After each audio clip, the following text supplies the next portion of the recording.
Galicia tamén é pioneira en adoptar medidas contra outro tipo de adicción, a relacionada co xogo. A Lei de 2023 propoñía crear un observatorio para fomentar un marco seguro e responsable, e hoxe xa é unha realidade. 20.000 galegos teñen problemas de adicción ao xogo. Para axudar a previr un problema que afecta case o 1,5% da poboación, xorde o Observatorio Galego do Xogo. Asesorará e realizará propostas á Administración sobre normas e novas medidas que necesita o sector. Fará un seguimento do cumprimento da normativa en materia de publicidade e promoverá campañas de sensibilización e de concienciación. Os adictos ao xogo son cada vez máis novos e apostan en liña.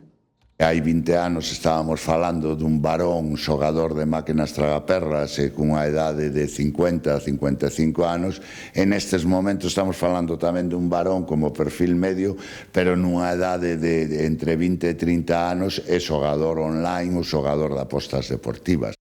A ludomanía no século XXI tamén está exposta á intelixencia artificial.